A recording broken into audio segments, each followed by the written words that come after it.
La femme vendait simplement des baosiers. Voyant un petit garçon affamé, elle ne lui demanda pas de payer. Elle ne se doutait pas que ce geste allait changer sa vie. Le lendemain, un homme au volant d'une voiture de luxe s'arrêta devant son échoppe. À ses côtés se tenait le garçon de la veille. Sans dire un mot, l'homme lui transféra 100 000 euros. Comme son fils adorait les baosis qu'elle préparait, il l'invita ensuite à venir travailler chez lui, avec un salaire mensuel de 50 000 euros, nourri et logé. La femme refusa poliment, mais l'homme prit son geste pour une acceptation. Elle se retrouva donc malgré elle à travailler dans une riche demeure. En réalité, elle pouvait parfaitement parler. Mais après 8 années passées dans la vente par téléphone, elle avait fini par détester les conversations. Après avoir quitté son emploi, elle avait investi toutes ses économies dans une petite boutique de baosis. Comme elle ne parlait jamais à ses clients et communiquait uniquement par gestes, tout le monde avait fini par croire qu'elle était muette. En arrivant dans cette famille fortunée, elle se fit encore plus discrète, persuadée que les relations entre riches étaient compliquées. Lorsque la maîtresse de maison apprit que la femme avait été engagée uniquement pour préparer des baosis à son plus jeune fils, elle se mit immédiatement en colère, estimant qu'elle n'avait plus sa place dans sa propre famille. Le père du garçon intervint alors pour reprocher à son épouse son comportement.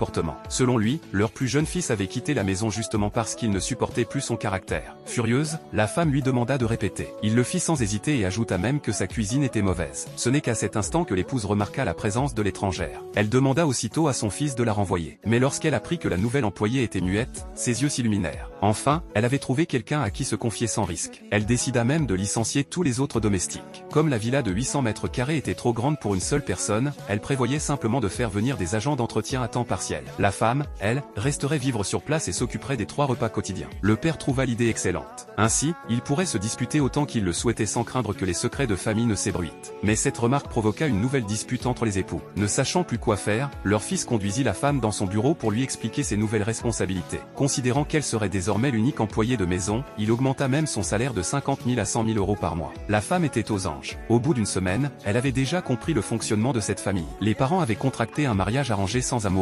Depuis 30 ans, ils ne cessaient de se quereller. L'aîné était un véritable bourreau de travail. Quant au cadet, le seul membre vraiment normal de la famille, il se retrouvait coincé entre tous les autres et servait constamment de victime. La femme conclut qu'il valait mieux rester tranquillement dans la cuisine à pétrir sa pâte. Un jour, alors qu'elle montait apporter un repas au jeune maître, elle entendit une nouvelle dispute éclater. La maîtresse de maison lança avec ironie à son mari. « Tu es si élégant aujourd'hui. Tu vas encore retrouver ton premier amour, et toi alors ?» répondit-il du tac au tac.